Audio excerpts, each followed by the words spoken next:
All right, welcome back to another episode of the Supply Chaney podcast. And I am your host, Nathan Chaney. And today we're going to dive into a new topic that we haven't covered on the podcast yet, and that is autonomous vehicles. So many of y'all may know that I've spent a little bit of time in my career in this field. So I'm pretty excited to dive into it. Hopefully, I'm going to be able to ask some really pointed questions, and we'll have a great conversation with the founder and CEO of NuPort Robotics, and that's Raghavinder. And Raghavinder, can I hand the microphone over to you, digitally, I suppose, for you to introduce yourself a little bit more to the audience? Sure, Nathan. Thanks for having me on your podcast. Hi, I'm Raghvinder Sedev, and I'm the founder and CEO of Newport. And my background has been for the last 16 years in autonomous driving, robotics, AI, machine learning, computer vision. I've spent a huge chunk of my life dedicated towards solving the problem of autonomy for commercial transport. And my background has been in robotics, AI. I have a hardcore technical background with the natural uh, instinct for building companies and scaling them to a point where I feel, okay, this is what I want to do for the rest of my life. I And I'm see. I happy to see. dive into details. Okay. Before we kind of talk zeros and ones and lidars and radars and sonars and all those sort of good things, maybe we can chat a little bit about your early and formative years, a little bit about your upbringing and where you're from, and maybe like what you were like as a kid. Oh, you're gonna take me way back. Okay, sure. Let me see. So yeah, I was born and brought up in Chandigarh. That's like a small city in India. It's probably one of the best cities to live in, but obviously I'm biased. But it is also one of the most well-planned cities in the world, like probably the second most well-planned city in the world. Very few people know about that. So I was born in Chandigarh, and then I've stayed in multiple cities in India, like major visited major cities: Delhi, Bangalore, Mumbai, Hyderabad, like all the major ones, Chennai. So I've always had a flair for traveling, understanding the world, engineering. I've always had an engineering slash questioning mindset. I always like to ask questions, however dumb they may be. I do believe in the mindset of not asking question is dumber than asking questions and being appearing dumb for some time. But that and then I started doing some. I was actually soldering and doing some electronics work when I was in grade three, because my family, both my mom and dad, are industrialists working in the defense sector and selling robots to the Indian government, Indian Army, and different government and state organizations. So I've always been brought up with an engineering background slash technical background. I've seen how businesses are started, what to do, what not to do, most importantly, and how the importance of different aspects in a business, importance of relationships, importance of like financials, hiring, firing, understanding people, importance of technology, importance of getting to a point where you can actually see things how they are built or how they are actually developed from like 0 to 1 and then 1 to 100. Like how do you scale certain things? So we are at that, like, so I grew up with that um, family background slash prior to even like beginning university. So I had a lot of like rich wealth of experience and information that I learned during my upbringing, which gives me a different perspective on viewing things when I started my university.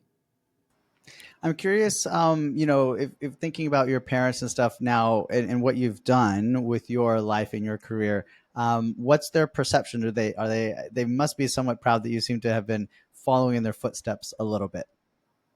Yeah, both my mom and dad are happy. So, but Indian parents, they want to see you even more succeed, and they're always like worrying about you, making sure that you're doing well. But they're happy. They're very proud. Could you talk a little about, what is a childhood memory that you reflect upon or that you think about the most that kind of stands out to you? Childhood memory. Okay, there's like lots of memories. Not sure which one to reference here. Maybe because this is like more of a tech podcast, so maybe I'll just talk about an idea that I had back in when I was, I don't know, probably grade four. I Uh-huh. was talking about like visual holographic projections in the real world. So I imagined a lot of those things before a lot of these things became a reality. This is like 20 years back. 25 years back actually. So I was like visualizing or had some initial ideas of working on some things like that. I also had ideas of like building robots and making robots as a part of our daily lives, like throughout, like right from the beginning, because my dad was also working on defense robotics. So I've always had like the inclination to build products that can be used. I have taken out some hardware in my home as well, like taking out refrigerators, like or like uh, going into my dad's factory and then just taking apart, I don't know, metal detectors, searchlights, which not the workers were not so happy about because I kind of messed up their stuff, but I got to learn a lot. I recall, I originally thought I wanted to be an engineer as well, mechanical engineer. I loved taking apart all kinds of things as well. And I think it's for that curious mind, right? You're curious about how this thing works, Mhm. and can I put it back together? Or if it's broken, can I possibly fix it? And it's already broken if I cannot, right? So it's okay. Yes. So can you talk a little about that decision to go to school? And it looks like you may have studied computer science there initially. And kind of like what was involved in making that decision? I mean, honestly, in grade 8 and 9, I knew I was going to do computer science because when I started programming back in my school, I was like really like amazed by the power of getting a program to do what you exactly want. And that gives you a lot of control to like take control of making something behave the way you want. What I mean by that is that you have the ability to, let's say, create a game and create some functions for the game, and like, people can play the game. So you're actually creating and developing sort of like a software, uh, if you say, and then you're able to just make it behave the way you want, or create a simple. I mean, back in the days, this is cool. So just creating a alarm system that thing just wakes you up or reminds you certain things, or just that was just really helpful for me to connect that with what I'm doing right now. So there's a connection and progress, right? Like you study computer science, like you take coding classes in school, then you go to university, that becomes a little bit much better, more refined. And then while I was doing my undergrad, I was programming, worked for a few companies, built software, lots of mini projects, dabbled into robotics, the world of robotics, right from my first year of undergrad, where I was teaching different third and fourth year people, like final year students, while I was in my first year, different basics of robotics, about embedded systems, microcontrollers. So that just gave me a different sense of high of like building something, building like simple PCB, Arduinos, Raspberry Pi. Like now it sounds a bit too cliche, but you can build so many interesting things. Like you can build, because once my sense is once you study robotics, you just start getting an edge over understanding how the world works. What I mean by that is understanding how, not the world, how different products in the world work. Meaning like everything, most of the things like are electronics and products that you work with, or your computer, keyboards, mobile phones, even the your podcast microphones. A lot of that is purely like you just get to see the world in a different perspective, like products in the world in a different perspective. And yeah, so that's what just inspired me a lot to pursue robotics during my undergrad and my master's. I see. I see. And that was, I think, probably really fortunate timing because, especially if we kind of fast forward to today, it seems like it's a very in demand sort of need in the industry and in the world, I guess, with the movement toward automation and robotics and trying to supplement the human workforce that's out there, trying to move more toward like plows that were pulled by Mhm. horses and things in the past to tractors to now autonomous tractors and just the pursuit of innovation over time. Um, what about the kind of like your first roles outside of university or some of your experiences as an intern or as an employee while you were getting your degree? What were some of those experiences? Yes, so while I'm just still at undergrad. Like when I was at undergrad, I went to the University of Toronto to work in the aerospace department on a project where a bunch of 12 robots, it was like a robot team that had to pick up certain items from point A and deposit it into a collection point. So I was working in that as an internship at the university. of Toronto, where I was working with some PhD students. And then I, that was the first time I actually came to Canada back in 2014. And then after that, I did my undergrad thesis work in that was also like this is a lot of applied robotics. It's not just like academic, because a lot of these robots are actually deployed in the real world, where I deployed robots in different hotels, in the outdoor in field trials, like whether these are happening in like Kelowna, Ottawa, Montreal, Sudbury, like different cities in Canada.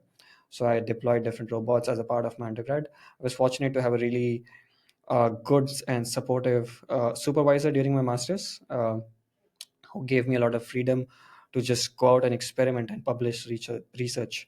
So I did publish around 8 different research papers, won a few best paper awards, and I traveled a lot. So during my travel, I did get to meet a lot of interesting people as well. I did some internships working on robot arms for Google Summer of Code. I worked also in the deploying robot arms during Google Summer of Code, and then also in autonomous greenhouses. I worked on a robot arm, and I was heading the robotics and AI team to build autonomous robot arms that are able to pluck certain fruits. And then also did a lot of mobile robotics work. These robots were picking up 15 kgs at that time. And now I'm working with trucks, which is probably one of the largest robots in the world. I wouldn't say the largest, but one of the largest, because there's much more larger robots when if you go in the mining sector. But yeah, now it's 15,000 kgs payload, or even more, with some of the trucks that we work with. Right, right. Oh, that's really cool to see the progression. Hmm. But it all kind of seems to stem from a common core foundation of knowledge of the systems and the software and the interrelation between the code and the actuators and everything that makes everything move. I guess, right?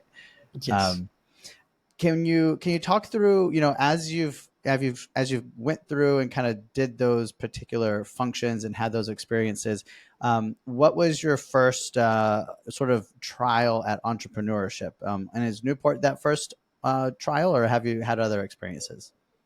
I've had other experiences. They didn't work out well. Like for example, I tried to start a company while I was an undergrad, but at that time, like we were a bunch of like university students. We're not that serious, to be honest. So it never like panned. Like it didn't go very far. I was involved in the startup as well. There, I learned a lot. What are the things I should and should not do? More importantly, I learned what not to do, which is also really important in life. Um, and then I did my so that those were like a few experiences during my about entrepreneurship. But the most important skill that I learned about entrepreneurship was from my like mom and dad while they're building up their company, because that's you get to see those guys actually building stuff in the real world, like through a continued period of like a few decades, and then you grow up with that mindset. So it's very hard to replicate. So I would say my first entrepreneurial inclination was probably the day I started to see things, like on the day I was born.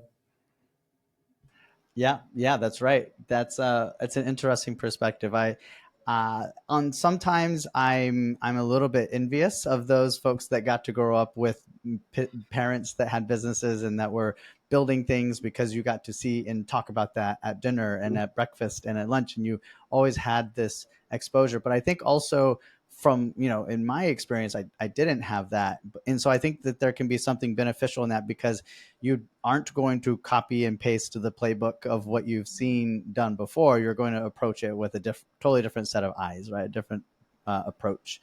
So I think there's multiple ways to get to a similar end result, right? With different ingredients. Yes, it's like I do not, just my personal thought. I do not have an MBA, but I've learned a lot just while beginning and starting this company, because I've gone through multiple accelerator programs, plus that tied with real world experiences talking to multiple founders.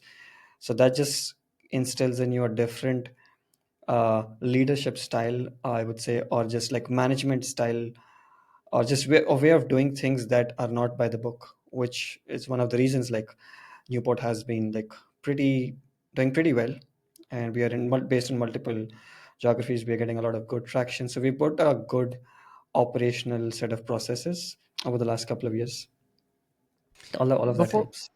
before we kind of get into talking more about Newport, could you talk a little bit about like any advice. So let's think more a little bit about your studies, Hmm. and think that there's going to be students out there that are listening to this podcast with you, and they're going to think, oh, I want to be like Raghavendra someday, and I want to start a robotics company.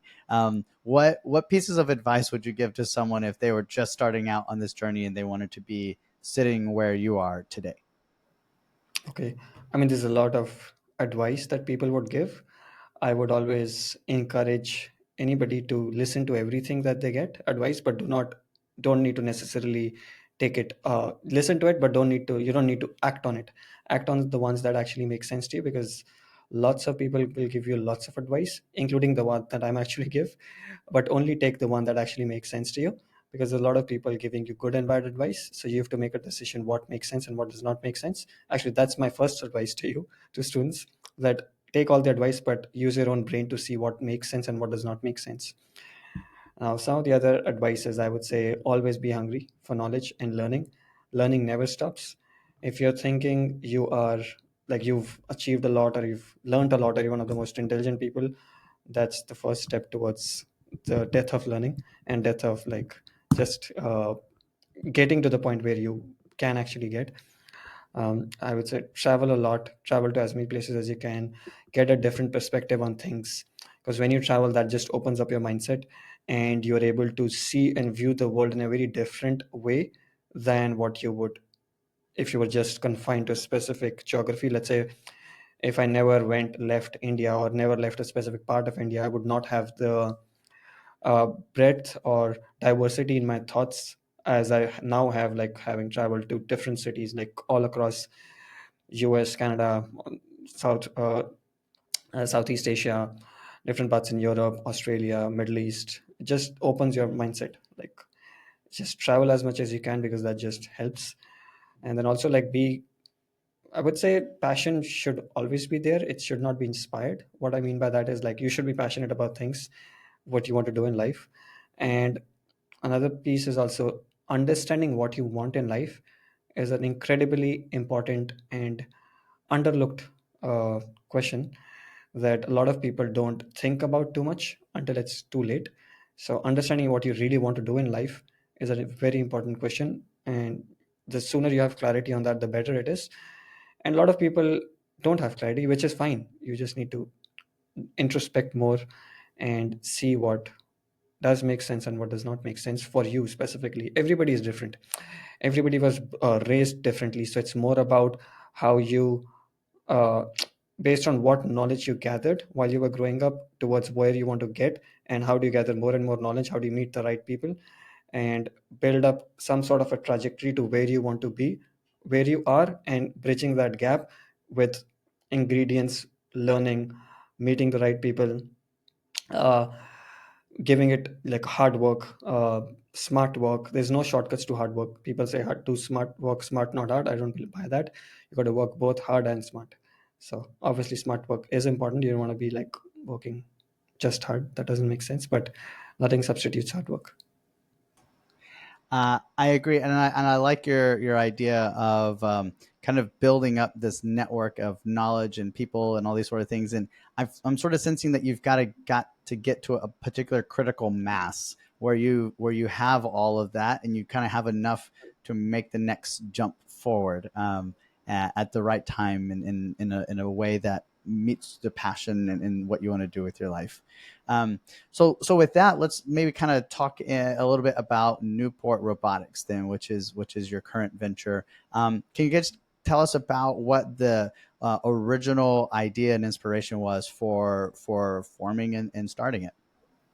Yeah, sure. So when I started Newport with my co-founder Bao Shinchen, so who I had known for the last, I think, 4 years prior to starting the company. So we were dabbling into multiple industries, and we found out a specific niche in the transportation sector, because transportation sector like trucking is going no, like it's not going to be dead in the next 100 years, I would say. Like goods have to move from point A to point B at all times. Like for example, even the podcast microphone that you have, or your railings, or that poster on your thing, it's at some point been in a truck or a ship or a plane or a rail cart. So at the end of the day, it has been in a trailer before it lands up to a retail store, let's say at Walmart. So trucking is a industry that is huge. It was very like technically there's a lot of improvements that can happen in the trucking industry, like optimizing the flow of operations. We've seen a lot of um companies working in telematics, making things more operational and things more optimized using AI.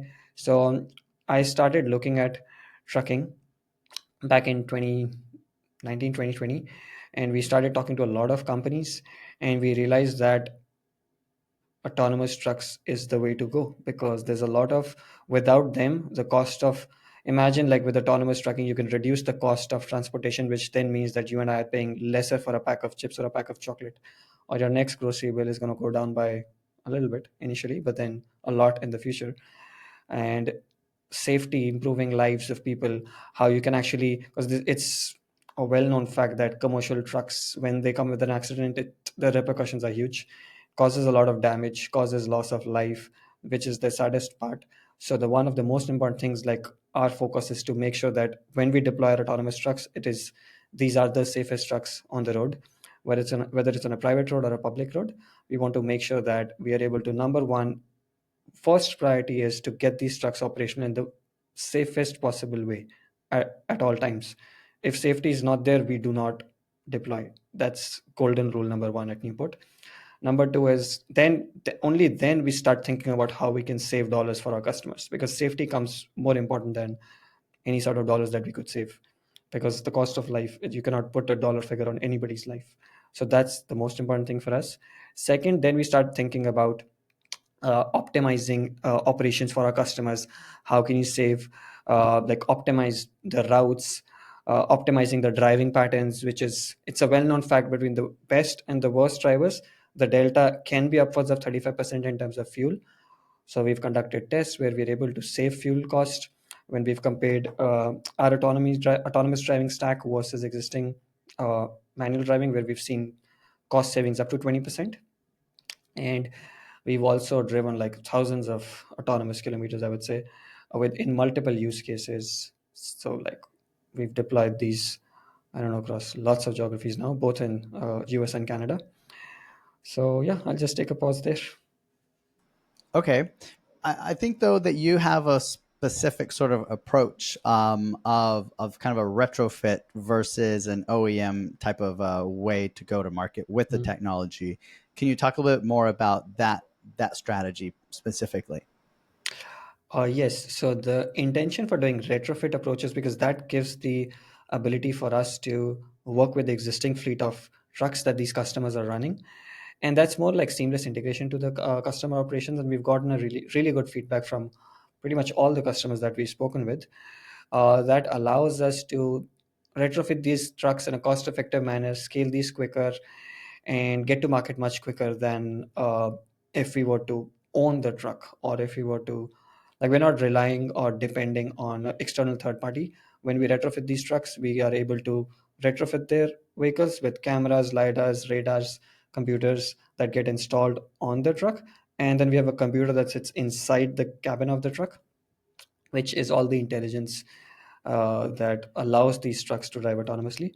But most importantly is like seamless integration into customer operations with um, with much significantly lesser capital investment. I've built the company keeping in mind the revenue that we make and the investment that we raise is in sync. We don't want to be a company that has raised like hundreds of millions of dollars and we don't have more than a million in revenue, or we are pre-revenue. So we want to be, so my mindset has always been to make sure a very customer centric and a customer focused approach. Customer takes priority at all times at Newport. So I've heard, I've had, a good mm, number of other founders on the podcast, and one specifically mentioned that he kind of looks at venture money and funding and what investment as a way to fund an idea that has traction and that works, not to take attempts at building a company with somebody else's money. And it sounds like you kind of follow that approach as well. yes, I mean, we have taken angel money, and like our first investors have been incredibly helpful in building the company and getting the company to a stage where we are today. and we've been very fortunate by getting a lot of government grants from the Canadian government. That has helped. All of that has helped a lot to get the company to a point where it is today, which has enabled us to scale to all these different geographies and across multiple provinces in Canada and the US. Now we just opened operations in the US as well. So a lot of like, but having said that, I've always made it a point where whatever money I take from investors has to be tied to a commercial outcome from a revenue standpoint. It's not like I don't want to be at a point where I'm putting taking in $100 million and I don't have a path towards at least 200 million in revenue.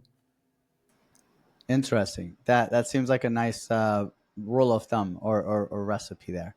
Um, I've heard say in the past, and it's one of the things that I think that I find really intriguing about your approach is that there's only so many new trucks that are made and built and sold every year. Mhm. And if somehow every single one of those vehicles coming off of the lines at the OEMs were all autonomous, it would still take 20 or 30 years to like actually Yeah, replenish and replace the fleet that is out there on the roads today with self-driving trucks. So I really feel like that really makes the case for a retrofit type option because if you think about in the world of sustainability, and what would become of all these trucks that if they were all somehow just put into a field, with no use for them after they get replaced with a autonomous driving truck. Do you kind of factor in that sustainability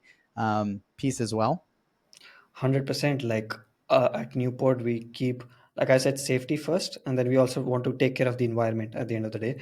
So you put it exactly on point that when a truck has the potential to go 20 years. In general, it does get cycled through multiple phases. Let's say somebody's using it for 5 to 7 years, then it goes through somebody else, and then somebody else uses it. But at the end of the day, our goal is to make sure that we are able to extend the lifetime of these trucks so that we don't need to necessarily make like millions of new trucks every year. Like you can put to use what you have today and make them more efficient so that you are actually acting in a more responsible manner when it comes to thinking about the environment and wastes that we generate as humans. So that's has been one of the core fundamentals also for us to retrofit these trucks in addition to making seamless integration, because we want to make sure that, let's say, I'm not sure about a lot of people, but I've had this phone for a very long time. Like I'm not like, I like to use things for a longer period of time, not just buying everything at a new point. So that, like, getting a new phone every 6 months, I'm not that guy at all. So same philosophy over here. Like if you're buying a truck, if a customer is buying a truck for like 4 years, I want to make sure that they're able to use that for maybe 7 years instead of 4 years, because then that, the reason they would do that is because that increases their dollar cost in terms of like they don't need to buy a new truck, and also operational benefits that they get to reap over a course of the 5 to 7 years of operations. So yes, getting trucks, reusing trucks is a very eco-friendly way of conducting transportation operations. Yes, yes. And speaking of kind of eco-friendly and whatnot, what kinds of powertrains do you prefer, or do you all stick mostly with diesel or gas or electric or hydrogen, or like kind of like how do you approach the powertrain component? So the powertrain component is like we work with like diesel trucks, hydrogen powered trucks, electric trucks, hybrid trucks, and we worked with all these types of trucks in the past. So some of our customers are worked using diesel trucks. Most of our customers are using diesel trucks, but we have worked with electric trucks as well. So we are agnostic to the truck's drivetrain, meaning we can work with electric trucks, diesel trucks, hydrogen trucks. We're not like bound by only working with diesel trucks, because we understand where the world is headed. Like in California, there's a big move towards electric trucks and like environment friendly technology being adopted. Same with Canada as well. There have been like multiple uh, government schemes or government grants that are granted for environment friendly transportation. So keeping that in mind, we do not restrict ourselves with only one specific energy type. Can you speak a little bit to the concerns that folks have about not having a human behind the wheel? And is there a place where kind of autonomy and human drivers can both kind of coexist, where the Yep. autonomy is just there as a helper or as a backstop safety mechanism? Like where do you fit on that scale?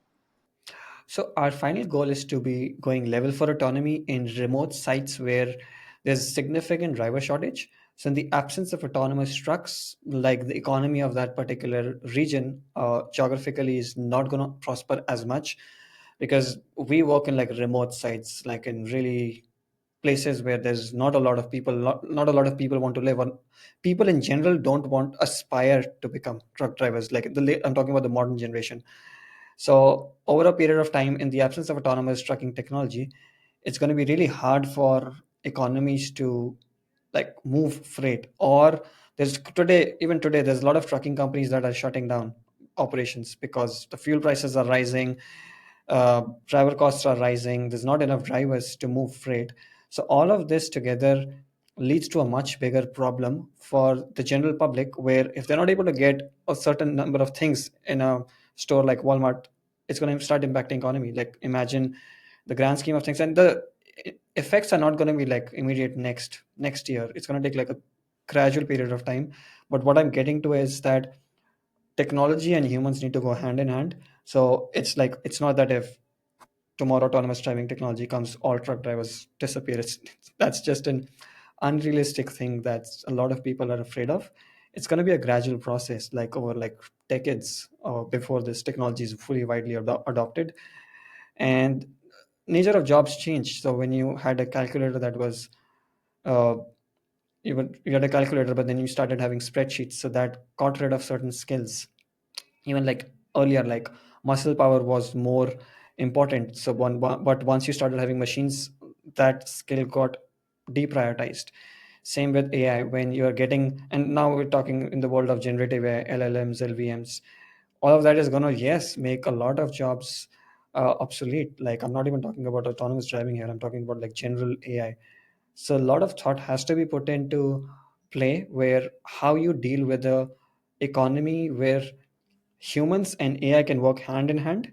And one of the gaps that I see is that like engineers should not be pure engineers without a strong psychological background, or business background, or a more understanding of the world should not be the ones making those decisions. It should be, and the best fit is if you have an engineer who understands the world, has a good psychology background, has a good understanding and read of the world, they should be making decisions. And having said that, at the same time, it should not be purely political or purely business people making those decisions, because then that's also not a good outcome. So it has to be a balance where engineers should be working with the business people, like bouncing ideas, get into a room where they're throwing off ideas, and when you walk out of the room, neither of those two parties are happy, but guess what, the outcome that they come up with is beautiful, because that's what makes the world a better place. I see. I see. Okay. Um, a couple of questions other that I try to ask everybody else is what is like your ideal customer or partner right now?